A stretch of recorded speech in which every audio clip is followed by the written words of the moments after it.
दोन्ही वर्षांची घटना आहे. त्यांना या ठिकाणी मी 2 लाख करोड याच्यामध्ये मिळालेलं होतं. ते अतिशय चांगली शेती करत असतील. त्यांची बाग आहे. त्यांचं बऱ्याच गोष्टी शेळीपालन, गोपालन वगैरे बऱ्याच गोष्टी आहेत. त्यानंतर आपण बोलूया. मी त्यांना विनंती करतो की आपले विचार या ठिकाणी व्यक्त करावे.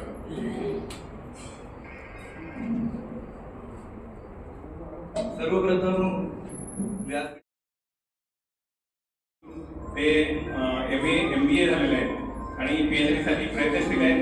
वसंत आणि आंदोलनाच्या घडामोडीवर ते PhD करणार असून त्यांना कचेरी साहेबांच्या हस्ते मी विकासाचे हे पुस्तक भेट देत आहे. त्यांना पाटील सर्वांना विनंती आहे की त्यांनी व्यासपीठावर यावं व मी विकासाचे हे पुस्तक स्वीकारावं.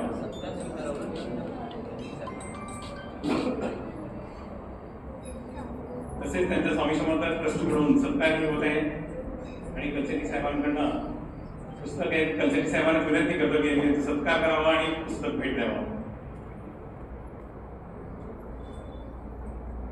आपल्या सगळ्यांना माहित असेल की कोण होणार करोडपती या मराठी मालिकेमध्ये त्यांचे वडील रियाज पाटील यांना 25 लाखाचं बक्षीस मिळालं होतं.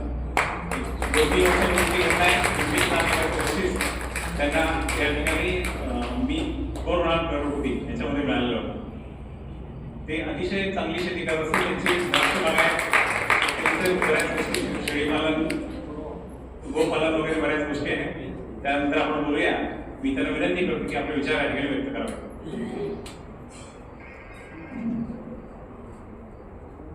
सर्वप्रथम व्यासपीठावर जमलेल्या सर्व मान्यवरांचा मी आभार व्यक्त करतो.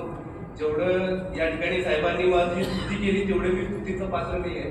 तरी खूप खूप धन्यवाद. माझ्यासारख्या एका छोट्या कार्यकर्त्याला, एक छोट्या पत्रकाराला तुम्ही या ठिकाणी बोलवलात आणि माझे 2 शब्द या ठिकाणी व्यक्त करण्याचं मला एक चान्स दिला, एक सन्मान दिला. यासाठी मी सर्वप्रथम कन्सल्टी साहेबांचा आभार व्यक्त करतो. तर मी तेवढं सक्सेसफुल नाही आहे की या ठिकाणी जमलेल्या विद्यार्थ्यांना हे सांगेन की तुम्ही काय करायचं तुमच्या जीवनामध्ये. आपल्याकडे वेळेचा अभाव आहे. त्यासाठी मी फक्त एवढं सांगू इच्छितो, माणूस हा जे आहे ना, असंख्य निश्चितांचा स्वामी आहे. मनुष्य जर आपल्या जीवनामध्ये विचार केला तर तो काहीही अचीव करू शकतो, काहीही तो साध्य करू शकतो.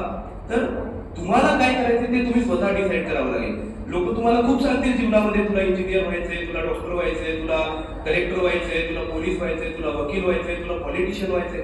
तुम्हाला काय व्हायचं ते तुम्हाला स्वतःला डिस्कव्हर करावं लागेल.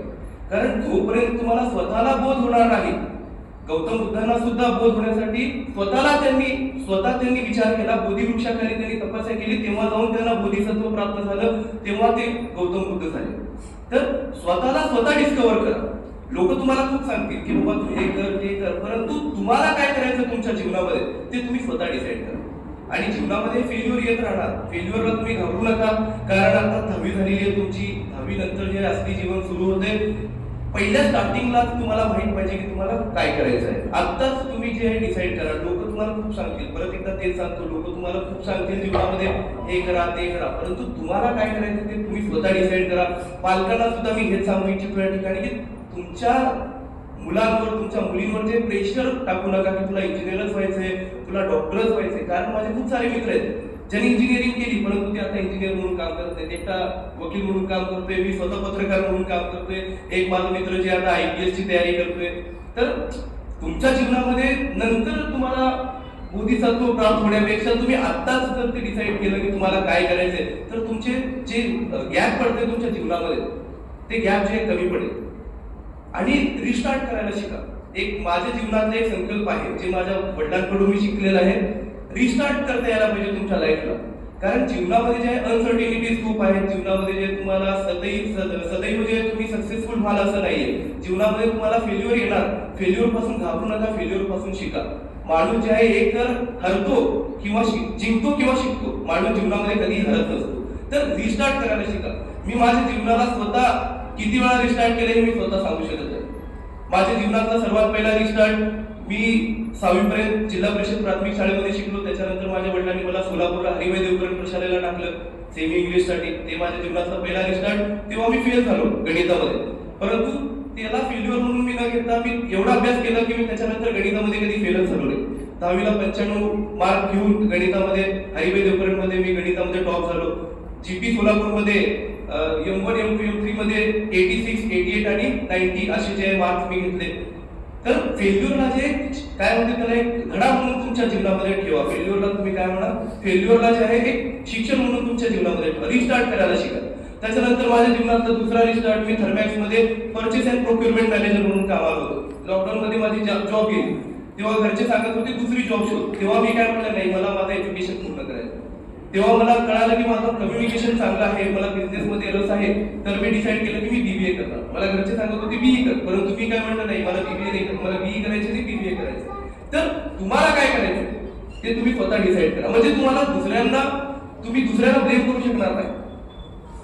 जो माणूस दुसऱ्यांना ब्लेम करतो स्वतःच्या फेल्युअरसाठी त्याच्यापेक्षा जास्त नाकारा माणूस या पूर्ण जगामध्ये कोणी नाही. Blame yourself because you are fail because of yourself. तुम्ही स्वतःमुळे फेल होत असतात. तर फेल्युअरला जे आहे तुम्ही सेटबॅक सारखं बघू नका, फेल्युअरला जे स्टेपिंग स्टोन सारखं बघा. तिथं पण मी रिस्टार्ट केलं, बीबीए कम्प्लीट केलं, जॉब करता करता बीबीए कम्प्लीट केलं. मग त्याच्यानंतर इन्शुरन्स मी केलो पुण्यामध्ये. तिथं मला रस लागला नाही म्हणून परत तिथून पण रिस्टार्ट केलं, एमबीए केलं. जॉब करता करता परत सोलापूरमध्ये जे आहे प्रोडक्शन आणि क्वालिटी इंजिनियर म्हणून मी काम केलं 2 वर्ष. परत मी डिसाईड केलं की बाबा आता परत एकदा रिस्टार्ट करू.